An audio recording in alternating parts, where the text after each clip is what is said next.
내 눈가의 웃음주름은 과연 행복의 흔적만을 담고 있는 것일까? 문득 따뜻한 온기가 그리워질 때가 있다.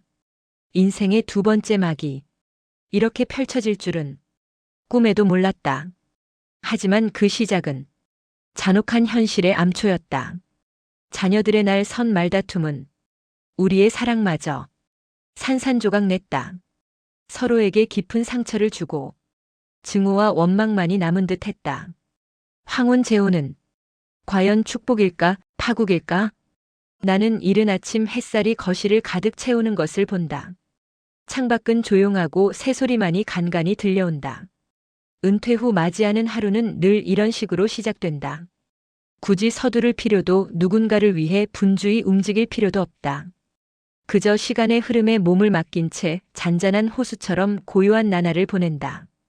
텅 빈 공간을 메우는 것은 익숙한 침묵뿐이다. 가끔씩은 그 침묵이 견딜 수 없을 정도로 무겁게 느껴질 때도 있다. 벽에 걸린 시계 소리마저 너무 크게 들려온다. 커피를 내리는 작은 소리가 고요한 아침을 깬다. 김이 모락모락 피어오르는 컵을 두 손으로 감싸준다. 따뜻한 온기가 손바닥을 통해 온몸으로 퍼진다. 창가에 앉아 커피를 홀짝이며 바깥 풍경을 바라본다. 아파트 단지 사이로 보이는 작은 공원에는 벌써 몇몇 어르신들이 모여 산책을 하고 있다. 그들은 무슨 이야기를 나누는 걸까? 저렇게 함께 걸을 사람이 있다는 게 부럽다. 거울 앞에 섰을 때 가장 먼저 눈에 띄는 것은 눈가에 깊게 패인 주름들이다. 사람들은 그것을 웃음주름이라 부른다. 오랜 세월 동안 수없이 많은 웃음을 터뜨렸고 그 흔적들이 고스란히 피부에 새겨진 것이리라. 그 주름들을 손가락으로 가만히 쓸어본다. 주름 속에는 분명 기쁨의 순간들이 담겨 있을 것이다. 아이들이 태어나 처음 내 손을 잡았을 때, 남편과 마주 앉아 시시콜콜한 이야기를 나누며 밤을 지새웠을 때, 손주들이 재롱을 떨며 나를 바라보았을 때 같은 기억들 말이다. 그 순간들은 따뜻했고 그 웃음소리들은 아직도 귓가에 맴도는 듯하다. 행복했던 순간들의 증거 그렇게 믿고 싶다. 하지만 그 웃음주름 속에는 설명할 수 없는 깊은 사연도 숨어 있는 듯하다. 이 평온해 보이는 얼굴 뒤에는 어딘가 모를 쓸쓸함이 자리 잡고 있다. 혼자 보내는 시간이 길어질수록 그 쓸쓸함은 마치 내 그림자처럼 더욱 선명해진다. 낮에는 괜찮다가도 해질녘이 되면 마음 한구석이 시려온다. 텔레비전을 켜보지만 흘러나오는 드라마 속 가족들의 시끌벅적한 웃음소리는 오히려 내 고독을 더 깊게 만들 뿐이다. 앨범을 꺼내든다. 오래된 사진들이 페이지를 넘길 때마다 바스락거리는 소리를 낸다. 빛바랜 사진 속의 젊은 얼굴들은 영원히 행복할 것만 같았다. 그 시절의 나는 지금의 나와 얼마나 다른 모습이었을까? 사진 속 사람들은 이제 대부분 내 곁에 없다. 그 사실이 새삼스레 마음을 짓누른다. 남편은 5년 전에 세상을 떠났다. 긴 투병 생활 끝에 조용히 눈을 감았다. 그의 손을 꼭 잡고 있었지만 그 마지막 순간은 너무나 허무했다. 장례를 치르고 나서 집으로 돌아왔을 때 텅 빈 집의 고요함이 나를 짓눌렀다. 그 이후로 나는 혼자다. 아이들은 각자의 삶이 바쁘다. 명절이나 생일에 잠깐씩 들르지만 그들에게도 자신의 가정이 있다. 손주들을 보면 기쁘지만 그들이 돌아가고 나면 집은 다시 적막에 잠긴다. 이따금 전화가 울린다. 아들이나 딸이 안부를 묻는 전화다. 나는 늘 괜찮다고 잘 지낸다고 대답한다. 걱정 끼치고 싶지 않아서다. 하지만 전화를 끊고 나면 다시 혼자다. 텅 빈 거실에 혼자 앉아 있으면 문득 이런 생각이 든다. 이렇게 하루하루를 보내다가 언젠가 조용히 생을 마감하는 것일까? 아무도 모르게 조용히. 가끔 친구들과 만나 차를 마시며 이야기를 나눈다. 화제가 황혼 재혼으로 흘러가는 경우가 종종 있다. 어떤 이들은 말한다.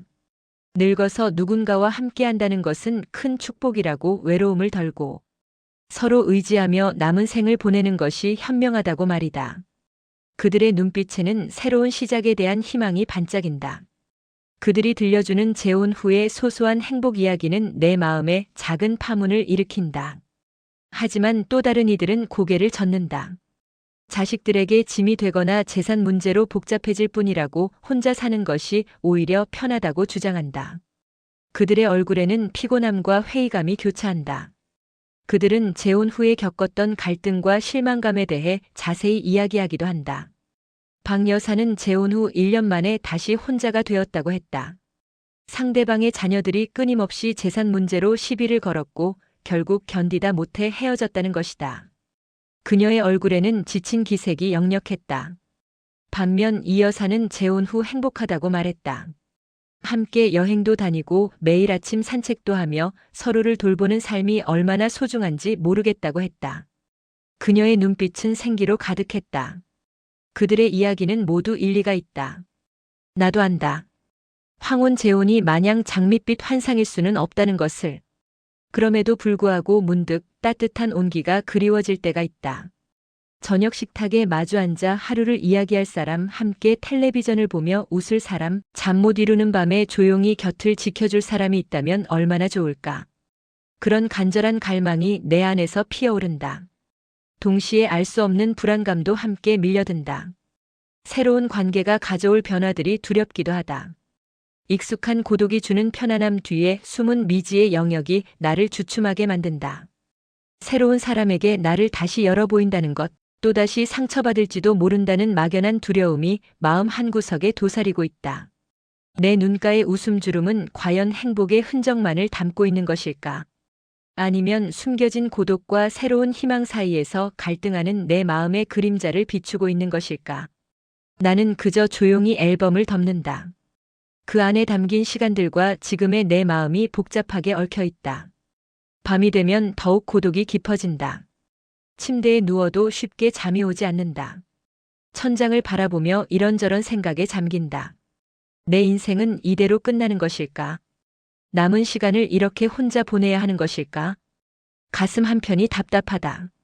남편이 살아있을 때는 몰랐다. 누군가와 함께 한다는 것이 얼마나 큰 축복인지. 이제야 그 소중함을 깨닫는다. 하지만 이미 늦었다. 지난달 동창회에 참석하기 전까지 내 삶은 크게 달라질 것이 없다고 생각했다. 오랜만에 만나는 친구들의 반가운 얼굴들 속에서 강태호를 만났다. 태호는 고등학교 동창이었지만 졸업 후에는 거의 소식이 끊겼던 터라 그의 등장이 낯설면서도 반가웠다. 그는 여전했다. 학창 시절에도 늘 유쾌하고 다정했던 모습 그대로였다. 태호의 눈빛은 따뜻했고 그의 미소는 주름진 얼굴에도 불구하고 소년 같은 순수함이 배어 있었다. 동창회 자리에서 우리는 오랜만에 학창 시절 이야기를 나눴다. 태호는 내가 고등학교 때 합창부에서 노래를 잘 불렀던 것을 기억하고 있었다. 그 이야기를 듣고 나는 깜짝 놀랐다. 나조차 잊고 있었던 일을 그가 기억하고 있다니. 태호는 부인을 3년 전에 여의었다고 했다. 그의 눈빛에는 슬픔이 어려 있었다. 우리는 서로의 외로움을 이해하는 듯 조용히 고개를 끄덕였다. 그날 이후 태호와 연락이 닿기 시작했다. 처음에는 안부만 묻는 정도였지만 점차 우리의 만남은 잦아졌다. 태호는 내 오랜 외로움을 마치 봄 햇살처럼 녹여주었다. 그는 이야기를 잘 들어주었고 가끔씩 던지는 유머는 굳게 닫혔던 내 마음의 문을 활짝 열어주곤 했다. 오랜만에 진심으로 웃는 내 자신을 발견할 때마다 가슴 한편이 뭉클해졌다. 누군가와 이렇게 자연스럽게 교감하며 웃을 수 있다는 사실이 그저 신기할 따름이었다. 처음 태호와 커피숍에서 만났을 때가 기억난다. 그는 내가 좋아하는 자리를 미리 잡아두고 기다리고 있었다. 창가 자리였다. 햇살이 따스하게 들어오는 곳이었다. 태호는 내 취향을 기억하고 있었다. 그 작은 배려가 마음을 따뜻하게 했다. 우리는 몇 시간이고 이야기를 나눴다. 젊은 시절의 꿈, 가족 이야기, 살아오며 겪었던 기쁨과 슬픔. 모든 것을 나눴다. 태호는 내 이야기를 진지하게 들어주었다. 그의 눈빛에는 진심이 담겨 있었다. 우리는 함께 걷는 것을 즐겼다. 집 근처 공원 산책로를 따라 걷는 동안 태호는 길가에 핀 작은 꽃들에도 감탄하고 지나가는 아이들에게 따뜻한 눈빛을 보냈다.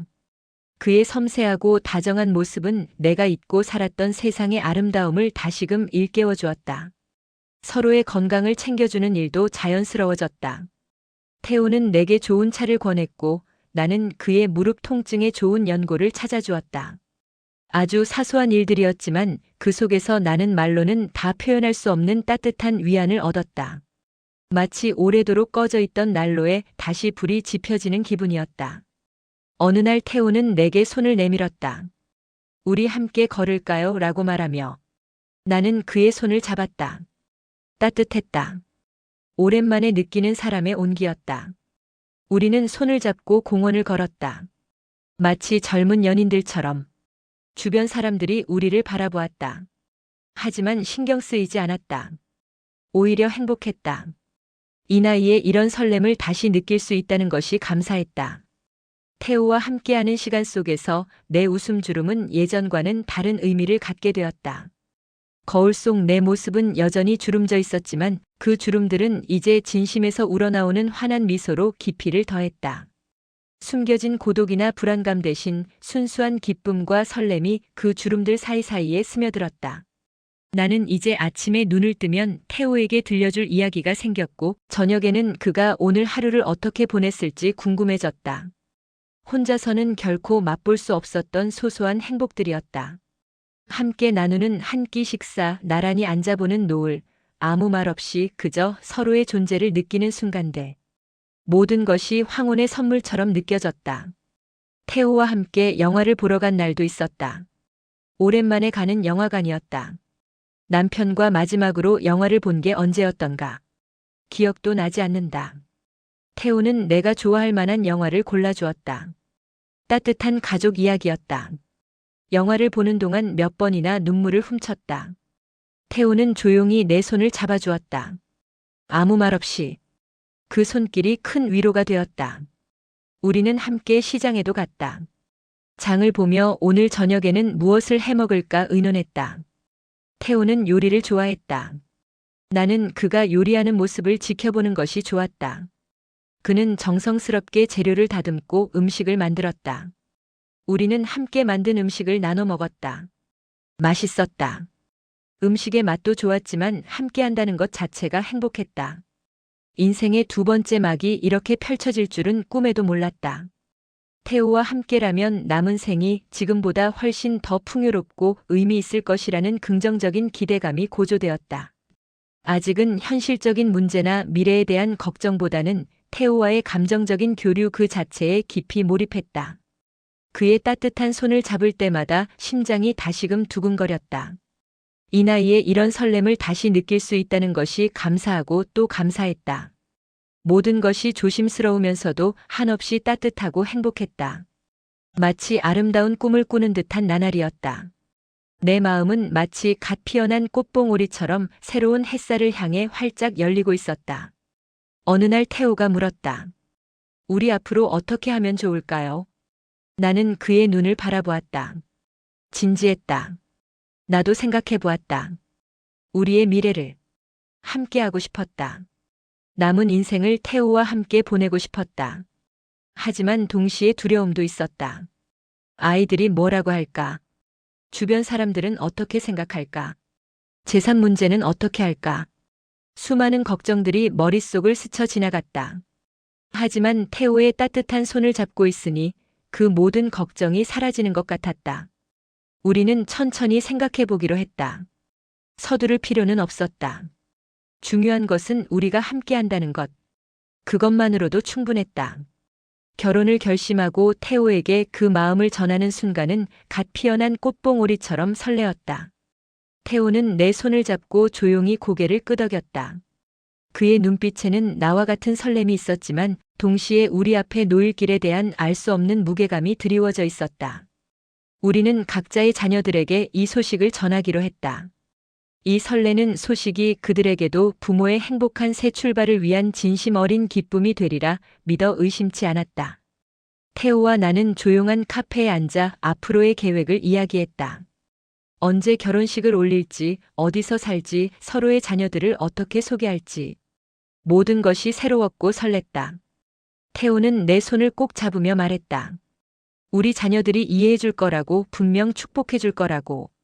나도 그렇게 믿었다. 우리의 행복을 자녀들도 기뻐할 것이라고. 하지만 그것은 우리의 순진한 기대였다.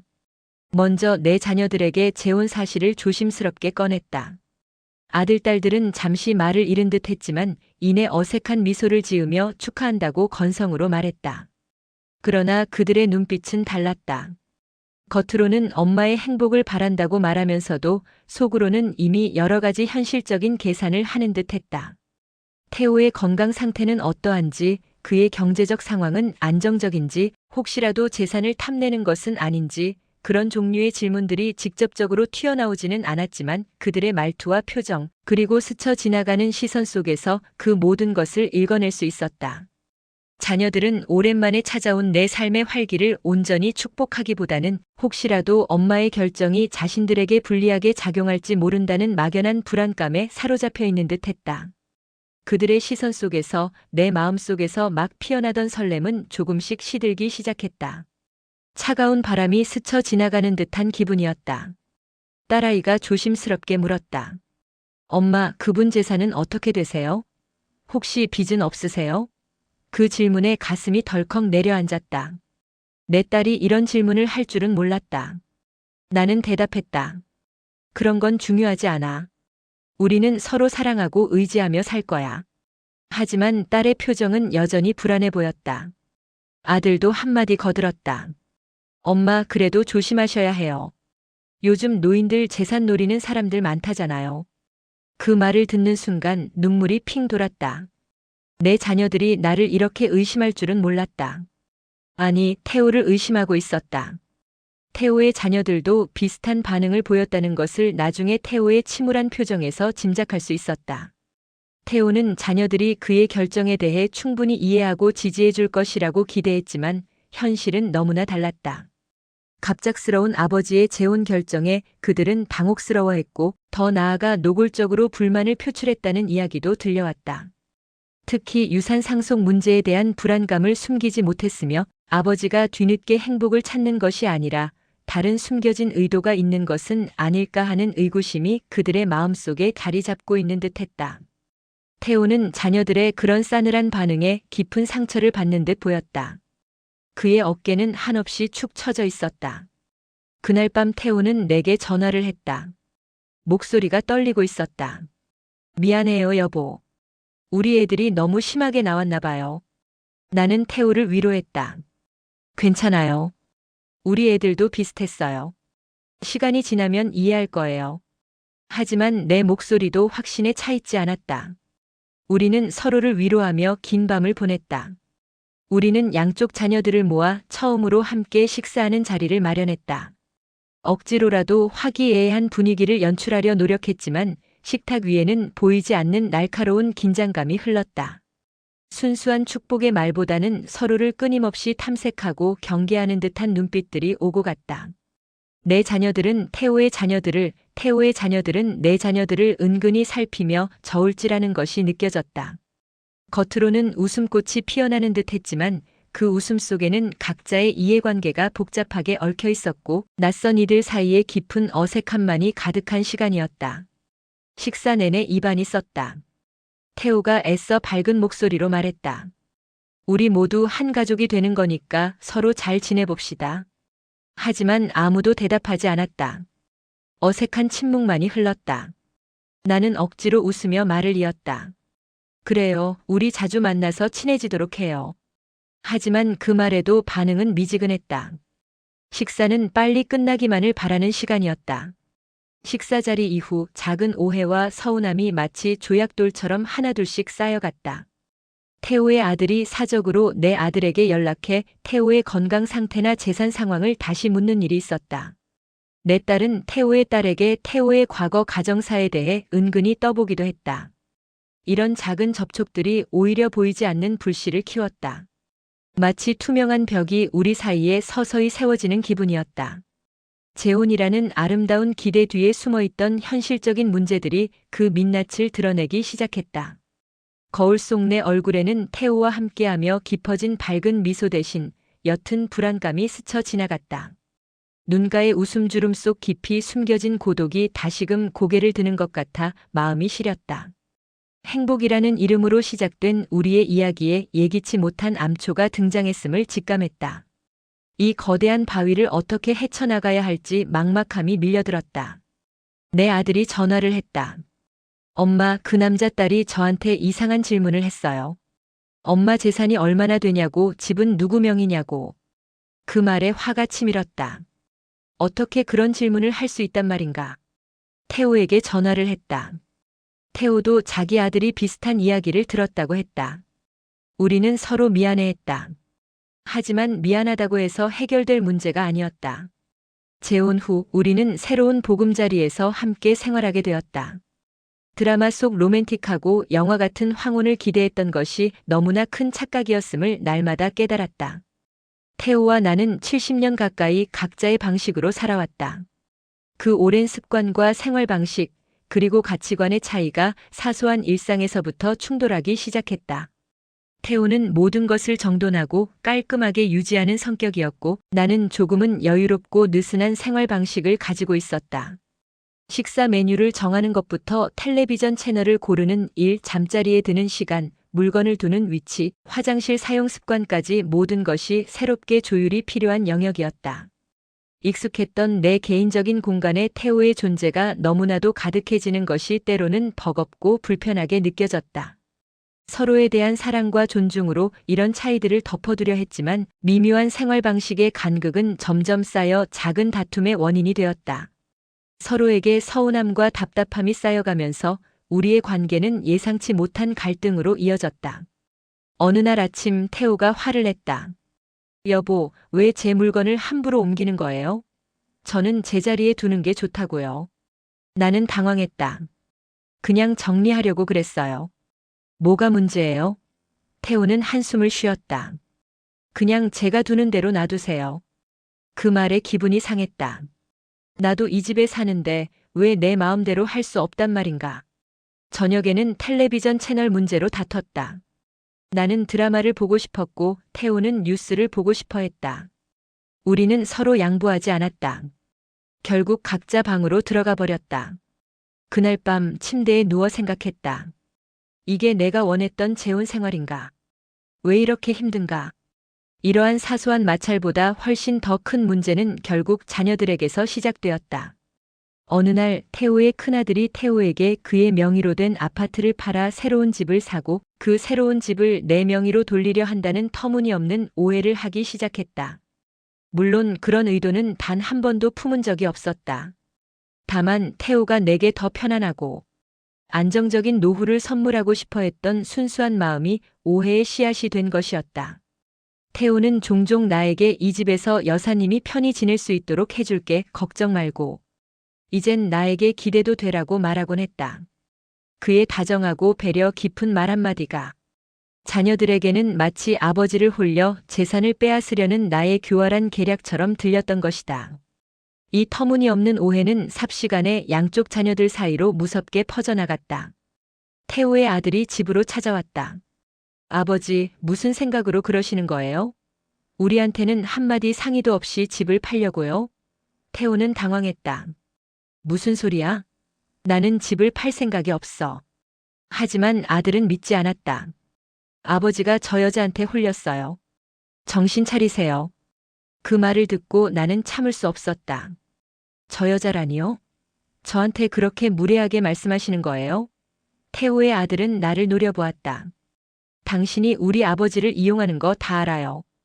그 말에 태호가 소리쳤다. 그만해. 내가 지금 무슨 말을 하는 거야? 하지만 아들은 물러서지 않았다. 아버지, 정신 차리세요. 저 여자는 아버지 재산만 노리는 거예요. 나는 눈물이 났다. 어떻게 이럴 수 있을까? 나는 진심으로 태호를 사랑했다. 재산 때문이 아니었다. 하지만 아무도 믿어주지 않았다. 태호의 자녀들은 내가 아버지의 재산을 노리는 파렴치한 새어머니로 나를 몰아갔고 내 자녀들은 태호의 자녀들이 엄마의 행복한 새 출발을 방해하는 이기적인 새 식구라고 격렬하게 반발했다. 마치 현실적인 드라마 얼룩진 재혼의 한 장면처럼 자녀들은 부모의 행복보다는 자신들의 재산에 대한 권리를 주장하며 격렬하게 대립하기 시작했다. 그들은 부모의 진정한 사랑과 행복보다는 자신들의 미래에 미칠 경제적인 영향만을 먼저 생각하는 듯 했다. 자녀들의 날카롭고 이기적인 말들은 마치 칼날처럼 내 마음을 찢어 놓았다. 내 딸이 전화를 했다. 엄마, 그 집안 사람들이 엄마를 나쁜 사람으로 몰고 있어요. 우리가 가만히 있을 수 없어요. 나는 딸을 말렸다. 그러지 마. 더 이상 일을 크게 만들지 말자. 하지만 딸은 듣지 않았다. 엄마, 왜 그렇게 당하고만 계세요? 우리가 나서야 해요. 그 말에 한숨이 나왔다. 이게 무슨 일인가? 행복하려고 재혼했는데 이제는 모든 게 전쟁터가 되어버렸다. 태호와 나는 이런 자녀들의 싸움 한가운데서 난처하기 짝이 없는 상황에 놓였다. 태호는 내게 미안하다는 말을 반복했고 나는 태호의 자녀들에게 죄책감과 동시에 억울한 마음이 들었다. 우리를 향한 자녀들의 날 선 비난은 하루에도 몇 번씩 우리에게 비수처럼 꽂혔다. 이 모든 상황이 우리의 재혼 때문인 것만 같다는 생각이 들었다. 사랑과 희망으로 시작한 관계가 이토록 복잡하고 힘든 현실에 직면하게 될 줄은 꿈에도 상상하지 못했다. 우리는 서로를 마주 볼 때마다 깊은 한숨을 내쉬었다. 지난달까지만 해도 활짝 피었던 행복했던 미소는 어느새 사라지고 그 자리를 근심과 걱정, 그리고 무거운 침묵이 채웠다. 눈가의 웃음주름은 이제 더 이상 기쁨의 흔적이 아니었다. 그것은 마치 삶의 무게와 갈등으로 인해 더욱 깊게 패인 주름살처럼 느껴졌다. 어긋난 기대와 자녀들의 그림자가 우리 관계에 짙게 드리워져 있었다. 그 그림자는 마치 먹구름처럼 점점 더 짙어져 갔다. 그 속에서 우리는 길을 잃은 듯 했다. 어느 날 밤 태호와 나는 마주 앉아 대화를 나눴다. 우리 이대로는 안 되겠어요. 태호가 말했다. 나도 알아요. 하지만 어떻게 해야 할지 모르겠어요. 우리는 서로를 바라봤다. 사랑하는 마음은 여전했다. 하지만 주변의 모든 것이 우리를 힘들게 했다. 우리는 손을 맞잡았다. 그리고 결심했다. 포기하지 않기로. 어떻게든 이 난관을 헤쳐나가기로. 하지만 그것이 가능할지 우리도 확신할 수 없었다. 자녀들의 갈등은 사그라들 줄 모르고 매일같이 우리를 옥죄어왔다. 그들의 날 선 말다툼은 태호와 나의 관계마저 잠식하기 시작했다. 태호의 자녀들은 내가 아버지를 속여 재산을 가로채려 한다는 오해를 거두지 않았다. 태호는 내게 그 사실을 해명하고 이해시키려 애썼지만 그의 자녀들은 아버지가 나에게 홀려 변했다고 굳게 믿는 듯 했다. 급기야 그들은 태호에게 노골적으로 재산을 미리 증여하거나 최소한 관리권을 자신들에게 넘길 것을 요구하기에 이르렀다. 그들의 목소리에는 부모의 행복보다 자신들의 이익이 우선한다는 냉혹한 현실이 담겨 있었다. 태호는 자신의 자녀들 앞에서 어쩔 줄 몰라 하는 무력한 아버지의 모습이었다. 그는 내게 미안하다는 말을 거듭했지만 정작 자녀들을 설득할 힘은 없어 보였다. 어느 날 저녁 태호의 둘째 아들이 집으로 찾아왔다. 그는 내가 있는 앞에서 대놓고 말했다. 아버지, 우리가 조사해봤는데 저 사람 재산이 별로 없다고 하더라고요. 분명 아버지 재산을 노리는 게 맞아요. 그 말을 듣는 순간 온몸이 얼어붙는 것 같았다. 태호는 아들을 나무랐지만 아들은 전혀 물러서지 않았다.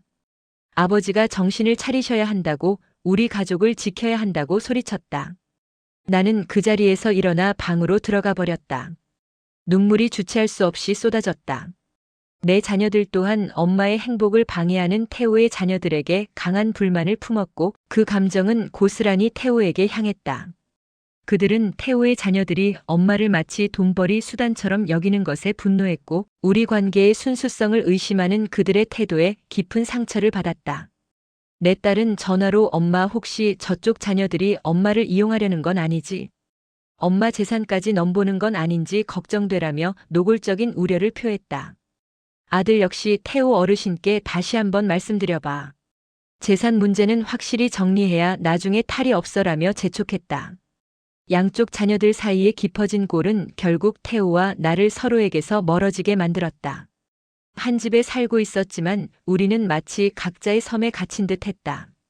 아침에 눈을 뜨고 밤에 잠자리에 들기까지 우리 사이를 가득 채운 것은 팽팽한 침묵과 서로를 향한 알 수 없는 원망의 시선뿐이었다. 서로에게 상처를 주기 싫어 대화를 회피했지만 그 침묵은 오히려 더 큰 골을 만들었다. 나의 마음은 마치 거친 파도가 끊임없이 부딪히는 바위처럼 너덜너덜해졌다. 밤마다 잠들지 못하고 천장만 바라보았다. 태호도 마찬가지였다. 우리는 같은 침대에 누워 있었지만 서로에게 등을 돌린 채였다. 가끔 태호의 한숨 소리가 들렸다. 나도 한숨을 쉬었다. 하지만 서로에게 먼저 말을 걸지 못했다. 무슨 말을 해야 할지 알 수 없었다. 미안하다고 말하면 될까? 아니면 사랑한다고 말하면 될까? 하지만 그 어떤 말도 지금의 상황을 해결해 줄 것 같지 않았다. 엎친 데 덮친 격으로 예상치 못한 경제적인 문제와 건강 문제가 한꺼번에 닥쳐왔다.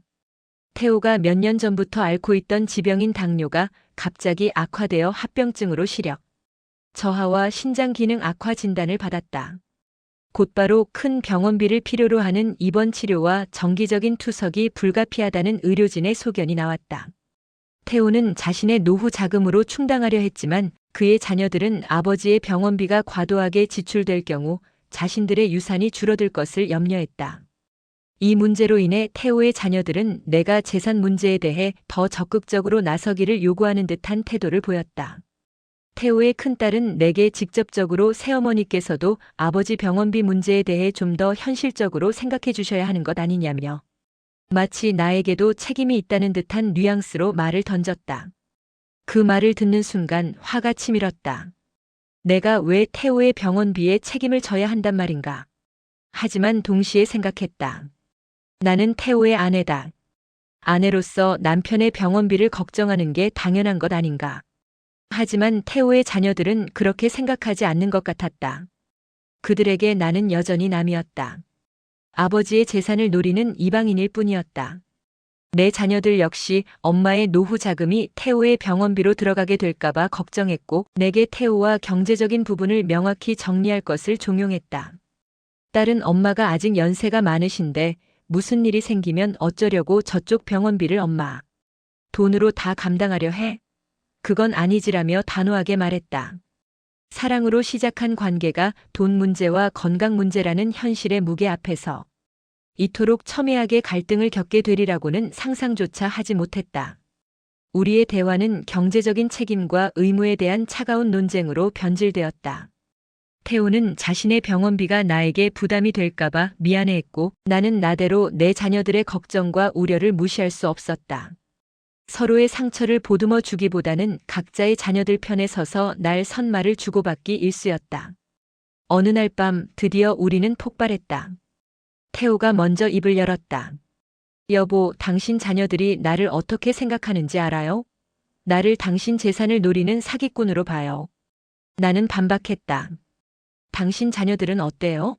나를 아버지를 홀려 재산을 가로채려는 악녀로 보잖아요. 우리는 서로에게 소리를 질렀다. 당신 자녀들이 지금 나를 돈 보고 결혼한 사람 취급하고 있잖아. 어떻게 그럴 수가 있어요? 나이가 이만큼 되어서 이런 소리를 듣는 것이 너무나도 수치스럽소. 나의 목소리에는 서운함과 분노 그리고 깊은 모욕감이 뒤섞여 있었다. 미안하오. 하지만 내 자녀들 입장도 이해는 해줘야지. 갑자기 아버지의 건강이 나빠지고 큰돈이 들어가는데 그들이 당황스러운 것도 당연한 것 아니겠소? 여사님이 조금만 더 이해해주면 안 되겠소? 태호의 대답은 내게 변명처럼 들렸고 그에게서 나의 편을 들어주지 않는다는 배신감마저 느꼈다. 그는 항상 본인의 자녀들의 입장을 먼저 헤아리는 듯 했다. 그럼 당신 자녀들에게 내가 아버지를 팔아먹을 사람으로 보이겠어요? 당신이 그렇게 만든 거 아니야? 당신이 재산 문제에 대해 확실한 입장을 보여주지 못해서 이렇게 된 거 아니냐고. 나의 말이 비수처럼 태호의 가슴에 꽂혔을 것이다. 나 역시 태호에게 책임을 전가하려 했다.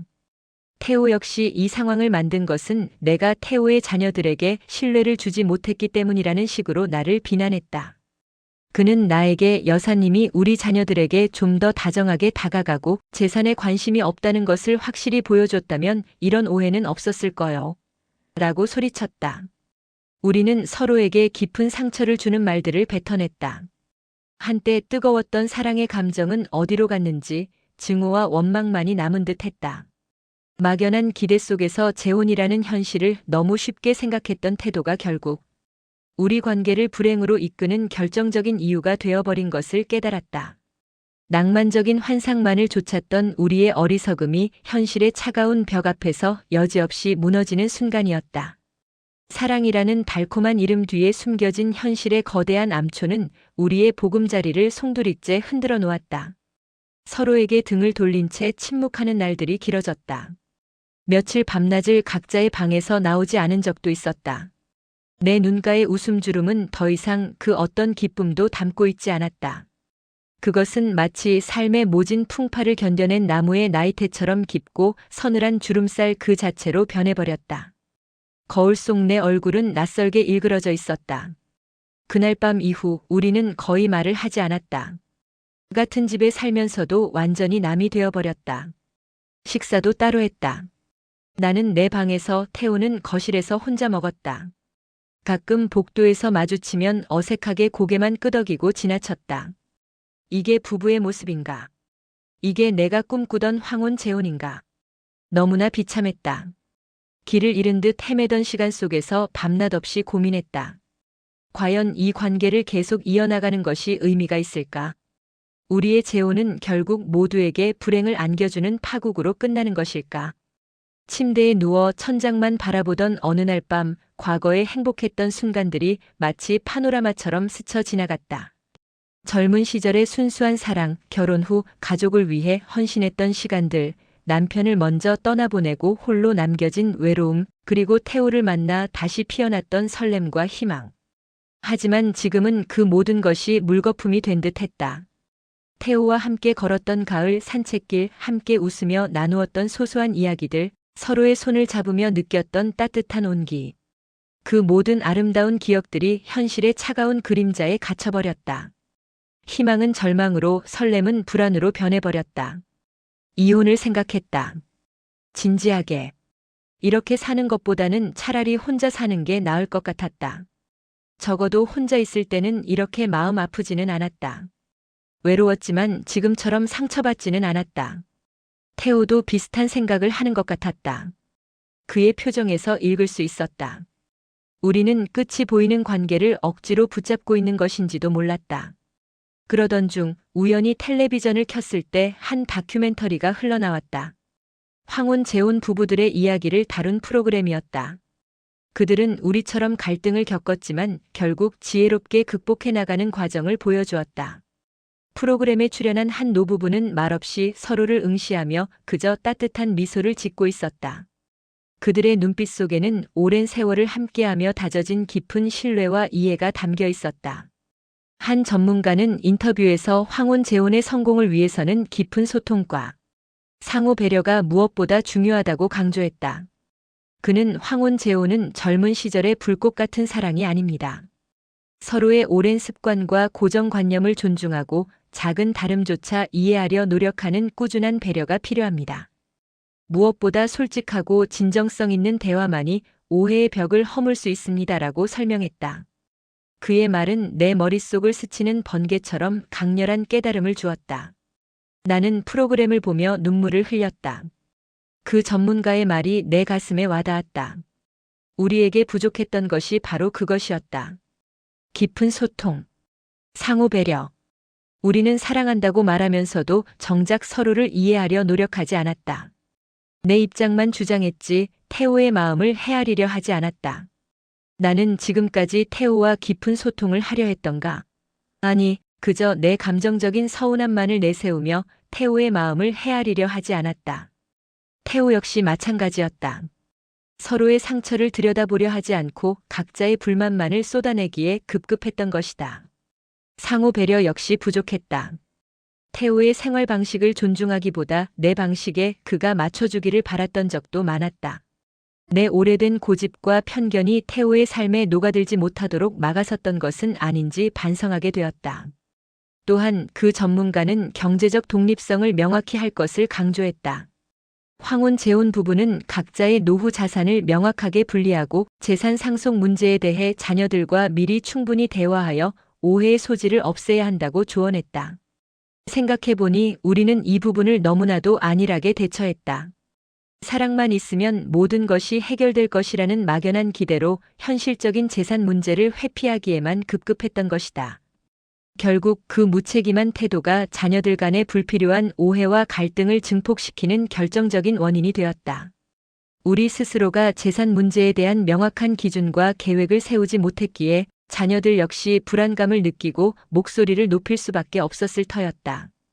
프로그램 속 한 부부는 재혼 전에 공증을 받아 재산 분리 합의서를 작성했다고 했다. 각자의 재산은 각자의 자녀에게 상속하고 생활비는 공동으로 부담하되 큰 의료비는 본인이 부담한다는 내용이었다. 그렇게 명확하게 정리하니 자녀들도 안심했고 부부 사이에도 오해가 없었다고 했다.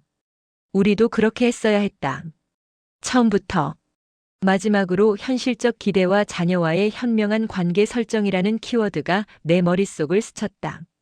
드라마나 영화 속의 황혼 로맨스처럼 모든 것이 완벽하게 흘러갈 것이라는 비현실적인 기대를 했던 것은 아닌가. 태호와 나는 70년 넘게 각자의 삶을 살아왔는데 어떻게 단번에 모든 것이 맞춰질 수 있을 것이라 생각했을까. 너무나 순진했고 어쩌면 이기적이었다. 자녀들과의 관계 역시 마찬가지였다. 그저 그들의 축복만을 바라며 그들이 우리의 새로운 가족 관계를 온전히 받아들여 줄 것이라 믿었을 뿐 우리 스스로가 독립적인 부부로서 그들과의 관계를 어떻게 설정해야 할지 어떤 경계를 만들어야 할지 진지하게 고민하지 않았다는 것을 깨달았다. 우리는 사랑이라는 이름 아래 현실적인 문제들을 외면하고 회피하려 했던 것이다. 나는 완벽한 로맨스를 꿈꿨지만 황혼의 재혼은 완벽한 사랑만을 쫓는 것이 아님을 알게 되었다. 그것은 오히려 든든한 동반자가 되어주는 것이 얼마나 중요한지를 깨닫는 과정이었다. 서로의 부족함을 인정하고 지치고 힘들 때 기댈 수 있는 버팀목이 되어주는 것. 현실의 파고를 함께 헤쳐나갈 수 있는 지혜로운 동반자가 되는 것이야말로 진정한 의미의 황혼 재혼임을 뒤늦게나마 깨달았다. 이 깨달음은 내 마음속에 얼어붙었던 벽을 허물어뜨리는 작은 균열을 만들었다. 나의 어리석음과 미성숙함을 인정하고 나니 태호를 향한 원망의 마음이 조금씩 사그라들었다. 그 역시 나처럼 혼란스럽고 힘들었을 것이다. 그의 깊은 어깨를 감싸 안아주고 싶다는 마음이 들었다. 태호와 다시 마주 앉아 솔직하게 대화할 용기가 생겨났다. 그에게 진심으로 사과하고 싶었다. 우리의 관계를 끝까지 포기하지 않겠다는 결심이 마음속 깊이 자리 잡았다. 어둠 속에서 한 줄기 빛을 발견한 듯한 기분이었다. 이제 이 길을 어떻게 헤쳐나갈지 그 답을 찾아야 했다. 홀로 방에서 나와 거실로 향했다. 태호는 여전히 식탁에 앉아 먼 곳을 응시하고 있었다. 그의 뒷모습은 한없이 작아 보였다. 그의 옆에 앉아 조용히 그의 손을 잡았다. 우리의 이야기는 이제부터 다시 시작될 것이었다. 태호가 놀란 듯 나를 바라보았다. 그의 눈에는 눈물이 고여 있었다. 나도 울고 있었다. 우리는 아무 말 없이 서로를 껴안았다. 오랜만에 느끼는 따뜻한 온기였다. 미안해요. 우리는 동시에 말했다. 그리고 웃었다. 눈물 섞인 웃음이었다. 이제부터 다시 시작하자고 이번에는 제대로 해보자고 약속했다. 우리의 황혼은 아직 끝나지 않았다. 그날 태호의 손을 잡았던 순간은 마치 오랜 겨울의 끝에서 맞이하는 여명과 같았다. 차가웠던 침묵의 벽이 작은 균열을 통해 무너지기 시작했다. 말없이 마주 앉아 서로의 눈을 깊이 들여다보았다. 그 시선 속에서 태호의 오랜 외로움과 고통, 그리고 그보다 더 깊은 내 혼란스러움과 후회를 읽어낼 수 있었다. 더 이상 서로에게 상처 주는 말을 뱉는 대신 따뜻한 온기로 그 공간을 채우고 싶다는 간절한 소망이 마음속에서 샘솟았다. 태호가 먼저 입을 열었다. 여보, 미안했소. 나는 고개를 저었다. 아니에요, 제가 더 미안해요. 우리는 서로에게 사과했다. 진심으로. 그동안 쌓였던 오해와 서운함을 하나씩 풀어냈다. 태호는 자신의 자녀들이 나를 오해한 것에 대해 깊이 사과했다. 나도 내 자녀들이 태호를 의심한 것에 대해 미안함을 표했다. 우리는 서로를 탓하지 않기로 했다. 대신 함께 문제를 해결하기로 약속했다. 먼저 꺼낸 이야기는 그동안 애써 외면했던 재산 문제였다. 태호는 조심스럽게 자신의 노후 자금과 병원비에 대한 우려를 털어놓았다. 그 말을 들으며 깨달은 바가 있었다. 태호의 자녀들이 염려했던 것은 단순한 탐욕이 아니라 아버지의 미래에 대한 불안감이었을지도 모른다는 생각이었다. 마찬가지로 내 자녀들의 걱정 또한 나 자신의 노후에 대한 순수한 염려였다. 우리 부부는 서로의 자녀들의 입장을 조금 더 이해하려 노력해야 했다. 태호와 대화를 나누며 각자의 노후 자산을 명확하게 구분하고 그 소유권을 분명히 하는 것이 필요하다는 결론에 도달했다. 혹여 한쪽의 건강이 나빠지거나 예기치 못한 지출이 발생했을 때 서로의 자녀들이 불필요한 오해나 갈등에 휘말리지 않도록 미리 대비해야 했다. 변호사와 상담하여 공증받은 서류를 준비하고 각자의 재산에 대한 권리를 명확히 했다. 법적인 절차를 거치며 마음속에 엉켜있던 불안감의 실타래가 조금씩 풀리는 것을 느꼈다. 경제적인 독립성을 확보하는 것은 단순히 돈을 나누는 행위를 넘어 서로의 존엄성을 지키고 불필요한 의심의 싹을 잘라내는 중요한 과정이었다. 변호사 사무실에서 서류에 서명하는 날 태호의 손이 떨렸다. 나도 긴장했다. 하지만 이것이 우리를 위한 최선의 선택이라는 것을 알았다. 서류에는 명확하게 적혀 있었다. 각자의 재산은 각자의 자녀에게 상속한다. 생활비는 공동으로 부담하되 큰 의료비는 본인이 책임진다. 태호의 아파트는 태호의 자녀들에게, 내 집은 내 자녀들에게. 우리는 이 합의를 양쪽 자녀들에게 모두 알렸다. 이제 더 이상 오해의 여지가 없었다. 다음으로 해결해야 할 과제는 양쪽 자녀들과의 관계 설정이었다. 태호는 용기를 내어 자신의 자녀들에게 먼저 연락했다. 처음에는 여전히 냉랭한 반응이었다. 태호의 큰아들은 아버지께서 재산 문제는 이제 정리하시는 겁니까? 라며 노골적으로 물었다. 아버지가 재산 정리를 시작하자 비로소 마음을 여는 듯한 그들의 태도에 복잡한 감정이 들었다. 그럼에도 태호는 인내심을 가지고 자신의 결정을 설명했다. 태호는 내게 내 자녀들이 여사님을 이해할 수 있도록 시간을 좀 더 줘야 할 것 같소라며 미안함을 표현했다. 나 역시 내 자녀들과 마주 앉았다. 딸은 여전히 태호의 자녀들에 대한 불신을 감추지 못했지만 단호하게 우리 부부의 의지를 설명하자 차츰 수긍하기 시작했다. 아들 역시 엄마의 결정에 대한 존중을 표현하며 더 이상 간섭하지 않겠다는 뜻을 전했다. 딸에게 말했다. 엄마는 태호 씨를 사랑해. 그분의 재산 때문이 아니야. 그저 함께 있고 싶어서야. 딸은 한참 동안 나를 바라보았다. 그리고 천천히 고개를 끄덕였다. 알아요, 엄마. 엄마가 행복하시면 그걸로 됐어요. 그 말을 듣고 눈물이 났다. 내 딸이 나를 이해해주고 있었다. 아들도 전화로 말했다. 엄마, 이제 걱정 마세요. 우리가 엄마를 믿을게요. 그 말이 얼마나 큰 위로가 되었는지 모른다. 양쪽 자녀들에게 우리 부부는 독립적인 부부로서 그들의 부모임을 명확히 했다. 우리의 삶은 우리의 선택으로 이루어지며 자녀들이 우리의 행복을 지지해 주기를 바란다고 전했다. 쉽지 않은 대화였지만 오랫동안 쌓였던 오해의 벽을 조금이나마 허물 수 있었다. 자녀들 또한 부모의 재혼이 예상치 못한 현실적인 문제들을 야기할 수 있음을 깨닫고 우리 부부의 결정을 존중하려 노력하는 모습을 보였다. 그들의 따뜻한 말 한마디는 내 지친 마음을 어루만져 주었다. 처음에는 모든 것이 무너진 듯 했지만 다시 관계를 재정립하는 과정에서 오히려 더 큰 신뢰와 이해를 얻을 수 있었다. 한 달 후 우리는 양쪽 자녀들을 다시 한자리에 모았다. 이번에는 분위기가 달랐다. 여전히 어색함은 있었지만 예전처럼 날카로운 긴장감은 없었다. 태호의 딸이 내게 작은 선물을 건넸다. 어머님, 늦었지만 결혼 축하드려요. 그 말에 가슴이 뭉클했다. 내 아들도 태호에게 악수를 청했다. 아버님, 잘 부탁드립니다. 태호는 눈물을 글썽이며 아들의 손을 꼭 잡았다. 우리는 그날 처음으로 진정한 가족처럼 식사를 했다.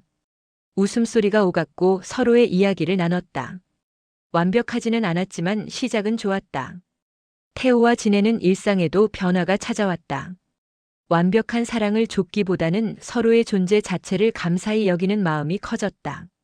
태호는 내 오랜 습관을 존중해 주었고 나 역시 태호의 독특한 생활 방식을 이해하려 노력했다.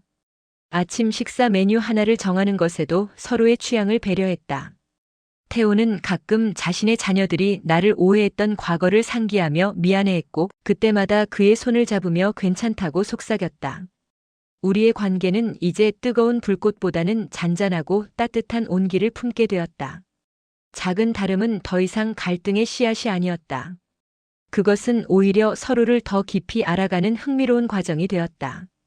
어느 날 아침 태호가 내가 좋아하는 방식으로 계란을 삶아주었다. 완숙이 아닌 반숙으로. 그 작은 배려가 너무나 고마웠다. 나도 태호를 위해 그가 좋아하는 된장찌개를 끓였다. 우리는 함께 식사하며 오늘 무엇을 할지 이야기했다. 날씨가 좋으니 산책을 갈까요? 태호가 제안했다. 좋아요. 나는 미소 지으며 대답했다. 이런 소소한 일상이 얼마나 소중한지 이제야 알았다.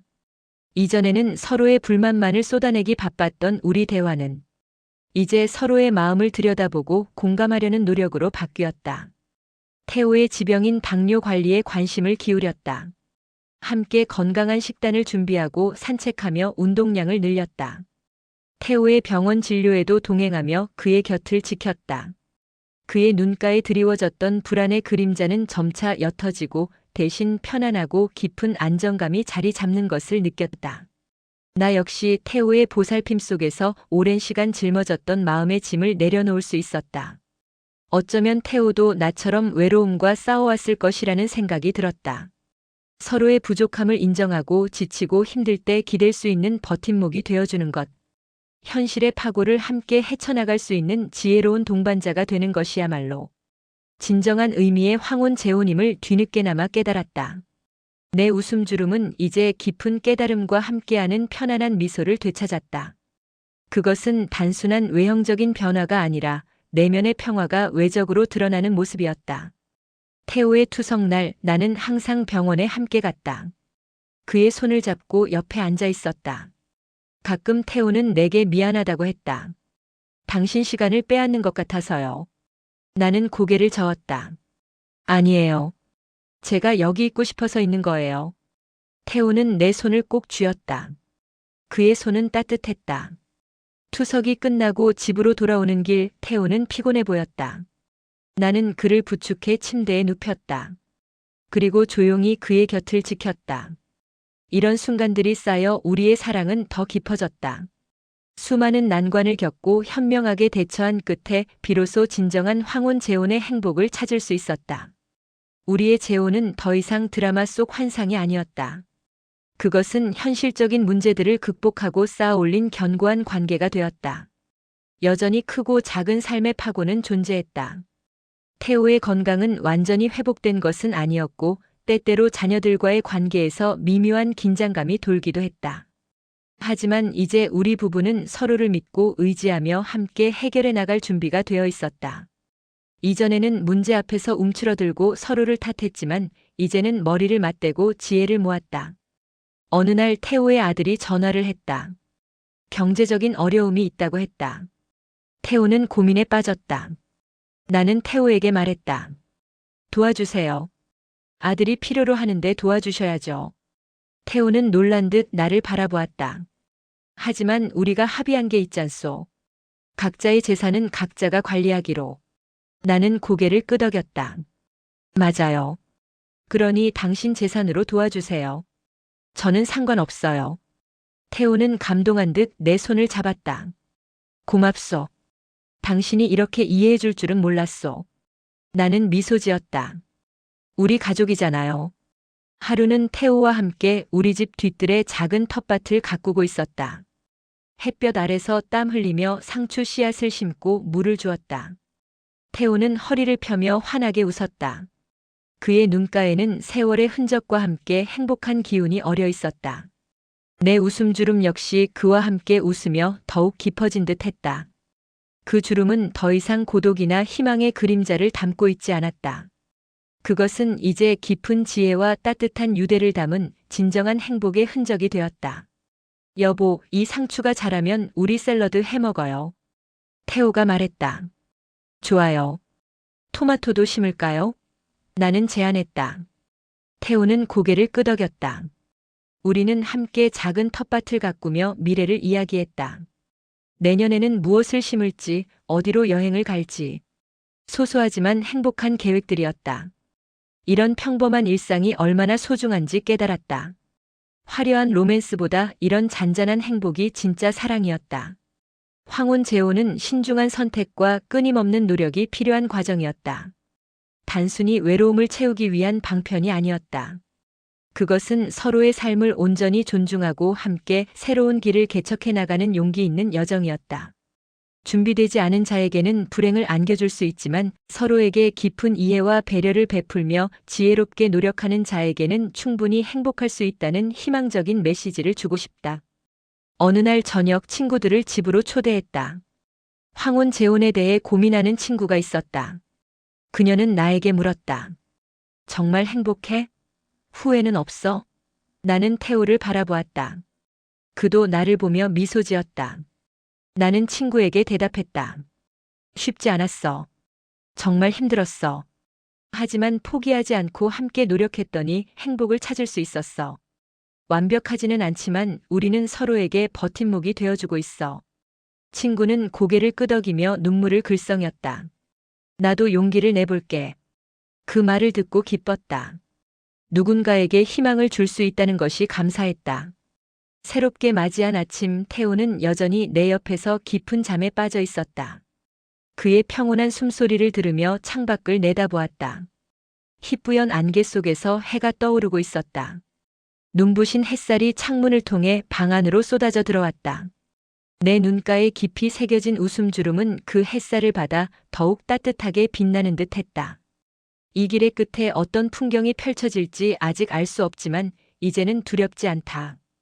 태호와 함께라면 어떤 길도 기꺼이 걸어갈 수 있으리라. 황혼의 길 위에서 진정한 동반자와 함께 조용히 침대에서 일어나 거실로 나왔다. 커피를 내리며 생각했다. 지난 시간들을, 고통스러웠던 순간들도 행복했던 순간들도 모든 것이 우리를 여기까지 데려왔다. 이제 우리는 알고 있다. 황혼 재혼의 진정한 의미를. 그것은 단순히 함께 사는 것이 아니라 서로를 이해하고 존중하며 함께 성장하는 것이다. 완벽한 사랑은 없다. 하지만 불완전함 속에서도 서로를 아끼고 보듬으며 살아가는 것. 그것이 진정한 사랑이다. 태호가 일어나 거실로 나왔다. 좋은 아침이요. 그가 말했다. 좋은 아침이에요. 나는 그에게 커피를 건넸다. 우리는 창가에 나란히 앉아 떠오르는 해를 바라보았다. 아무 말도 하지 않았다. 말이 필요 없었다. 서로의 존재만으로 충분했다. 태호의 손이 내 손을 잡았다. 따뜻했다. 나는 그의 손을 꼭 쥐었다. 우리의 황혼은 이제 막 시작되었다. 앞으로 얼마나 많은 시간이 남았는지 모른다. 하지만 남은 시간 동안 우리는 서로를 사랑하며 함께 걸어갈 것이다. 그것으로 충분하다. 거울을 보았다. 내 얼굴에는 깊은 주름이 새겨져 있다. 하지만 이제 그 주름이 두렵지 않다. 그것은 내가 살아온 인생의 증거다. 기쁨의 순간도 슬픔의 순간도 모든 것이 담겨 있다. 그리고 이제 그 주름 속에는 태호와 함께한 시간도 새겨질 것이다. 우리의 사랑, 우리의 노력, 우리의 행복. 모든 것이 이 주름 속에 담길 것이다. 나는 미소 지었다. 거울 속에 나도 미소 짓고 있었다. 진심으로 행복한 미소였다. 황혼 재혼은 쉬운 길은 아니었지만 진정한 사랑과 지혜를 배울 수 있었죠. 이처럼 인생의 깊은 지혜를 담은 100년 드라마는 계속됩니다. 구독과 좋아요로 함께 해주시고 다음 이야기에서 또 만나요.